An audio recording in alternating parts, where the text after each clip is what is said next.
Hello friends, இன்றைக்கி நம்மளோட சேனலில் என்ன பார்க்க போகிறோன்னா பங்குனி உத்திரத்தை தாங்க பார்க்க போகிறோம். இன்றைக்கி நான் ரொம்பவே சந்தோஷமாக இருக்கேன். பங்குனி உத்திரம் எதனால் கொண்டாடப்படுறாங்க, பங்குனி உத்திரத்தை பற்றி எல்லாமே இந்த ஒரு வீடியோவில் தெரிஞ்சுக்கலாம். எனக்கு பிடிச்ச ஒரு டாப்பிக்கை நான் உங்களுக்கு சொல்ல வந்திருக்கேங்க. ஸோ இந்த வீடியோவை ஃபுல்லாக பாருங்கள். பங்குனி உத்திரம் அப்படின்னு சொல்கிறது முருகப்பெருமானுக்கு உகந்த நாள் அப்படின்னு சொல்கிறாங்க. இங்கே இந்த நாள் அன்னைக்கு நம்ம விரதம் இருந்தோம்னா நம்ம நினச்சிட்டு போகிற காரியம் கண்டிப்பாக வெற்றி அடையுங்க. அது மட்டும் இல்லாமல் வீடியோக்குள்ளே போகிறதுக்கு முன்னாடி எனக்கு கொஞ்சம் சப்போர்ட் பண்ணிடுங்க. என்னோடய சேனலை சப்ஸ்கிரைப் பண்ணி வச்சுக்கோங்க. அப்போ தான் நான் போடுற எல்லா வீடியோவும் உங்களுக்கு உடனுக்குடனே வரும். இந்த பங்குனி உத்திரத்தில் எதனால் கொண்டாட பண்ணுறாங்கன்னா, பங்குனி மாதத்தில் வர்ற உத்திரம், அதாவது உத்திர நட்சத்திர தினமாக. அது மட்டும் இல்லாமல் தமிழ் மாதங்களில் 12ஆம் மாதம் பங்குனி மாதம், நட்சத்திரங்களில் 12ஆம் நட்சத்திரம் உத்தர நட்சத்திரம். அதனால் 12 கைகளுடைய வேலனுக்கு சிறப்பான தினமாக இன்றைக்கி கொண்டாடப்படுதுன்னு சொல்கிறாங்க. அது மட்டும் இல்லாமல் இத்தினத்தில் வருடாந்திர திருவிழாக்கள் நிறைய அங்கே நடந்துட்டு வருது அப்படின்னு சொல்கிறாங்க. இந்த நாளில் தான், அதாவது பங்குனி உத்திரத்தில் தான் பார்வதியை பரமேஸ்வரன் மணந்தார் அப்படின்னு சொல்கிறாங்கங்க. அதாவது எப்படி சொல்கிறதுனா, சிவபெருமானும் பார்வதி தேவியும் மீனாட்சி சுந்தரேஸ்வரர் அப்படிங்கிற ஒரு உருவம் எடுத்து கல்யாணம் பண்ணிக்கிட்ட நாளும் இன்றைக்கி தான் அப்படின்னு சொல்கிறாங்க. ராமன் சீதையை கரம் பிடிச்ச நாளும் இன்றைக்கின்னு சொல்கிறாங்க.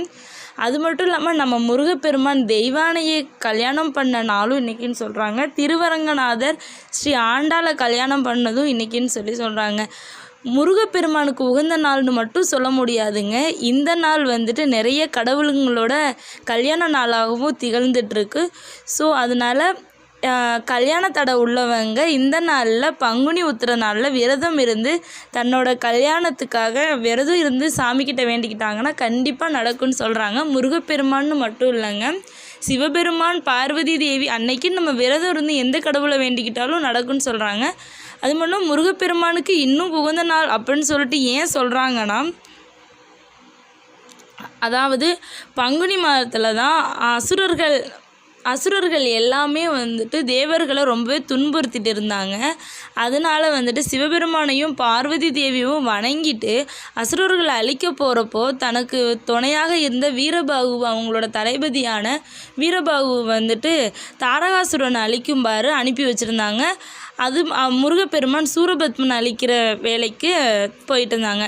அப்போ தான் தாரகாசுரனோட ஆட்சி செய்துட்டு இருந்த அவர் ரொம்பவே கோபம் கொண்டு அங்கே இருந்த முருகப்பெருமான்கிட்ட இருந்து பிரிஞ்சு வந்த வீரபாகு இவங்க எல்லாத்தையுமே ரொம்பவே கோபம் கொண்டு வீழ்த்தினார். அவங்கக்கிட்ட அடிவாங்க முடியாததுனால தாரகாசுரன் தன்னுடைய மூளையை பயன்படுத்தி எலியாக மாறி, அதாவது ஒரு மலைக்கடியில், அந்த மலையினுடைய பேர் என்னன்னா கிரவுஞ்ச மலைக்குள், அதாவது அங்கே தான் முருகப்பெருமான் இருக்கார். அந்த மலையில் இல்லைங்க, அங்கே பக்கத்தில் இருக்கும்போது கிரவுஞ்ச மலையில் எலியாக மாதிரி உள்ளே போயிட்டார். இதை தெரிஞ்சுட்டு முருகப்பெருமான் அவனை கொல்லணும் அப்படிங்கிறதுக்காக வேலை கொண்டுட்டு அந்த மலையவே 2ஆக போட்டுறாரு. ஸோ அவர் தாரகாசுரனையும் கொன்னுறாரு முருகப்பெருமான். அப்படி கொன்னதுக்கப்புறம் கோபமெல்லாம் தணிஞ்சு வந்தோடனே தான் நம்மளோட தெய்வானையை முருகப்பெருமான் கல்யாணம் பண்ணிக்கிறாங்க. இந்த கல்யாண நாளையும் அதுதான் பங்குனி உத்திரம் அப்படின்னு சொல்கிறாங்க. அதாவது பங்குனி உத்திரத்தன்று 6 படை வீடுகள் எல்லா கோவில்லையுமே சிறப்பாக தான் இருக்கும்.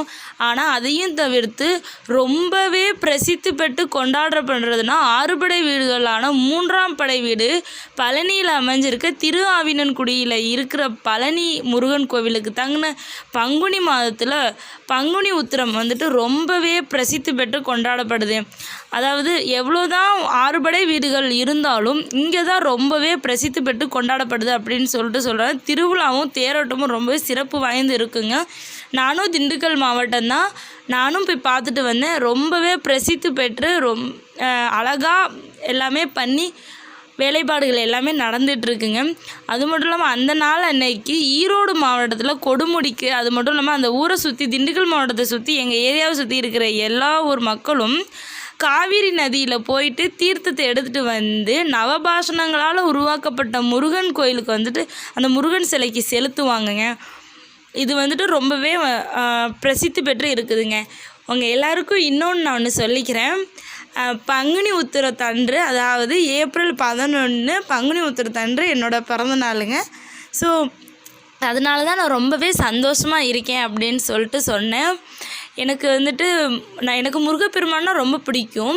அவரே எனக்கு ஆசீர்வதித்த மாதிரி எனக்கு ஒரு ஃபீல் இருக்குங்க. கண்டிப்பாக அவர் தான் எனக்கு ஆசீர்வதிச்சிருக்காரு. அதனால தான் பங்குனி உத்திரத்தன்றே என்னோடய பிறந்தநாள் வந்திருக்கு அப்படின்னு ரொம்ப சந்தோஷப்படுறேன். முருகனோட ஆசீர்வாதம் எனக்கு கிடைச்சிருச்சு. உங்கள் எல்லாருக்கும் முருகனோட ஆசீர்வாதம் கண்டிப்பாக கிடைக்கும். பங்குனி உத்திரத்தன்று கண்டிப்பாக ஏதாச்சும் ஒரு முருகன் கோயிலுக்கு போயிட்டு வாங்க, விரதம் இருங்க. உங்களோட ஆசைகள் கனவுகள் எல்லாமே கண்டிப்பாக நிறைவேறும். This video is sponsored by BuyMode Shopping App. The BuyMode e-shopping application is one of the online shopping app. இந்த ஆப்போட லிங்க் உங்களுக்கு டிஸ்கிரிப்ஷனில் கொடுத்துருக்கேன். கண்டிப்பாக போய் செக் பண்ணி பாருங்கள். இந்த ஆப்பில் வந்துட்டு நிறைய ஹோம் ப்ராடக்ட்ஸ், அதாவது சமையலுக்கு தேவையான ப்ராடக்ட்ஸ் எல்லாமே இங்கே கிடச்சிக்கிட்டு இருக்கு. எல்லாமே ரொம்பவே கம்மியான பட்ஜெட்டில் கொடுத்துட்ருக்காங்க. கண்டிப்பாக போய் விசிட் பண்ணி பாருங்கள், பர்ச்சேஸும் பண்ணிக்கோங்க. ரொம்பவே யூஸ்ஃபுல்லாக இருக்கும்.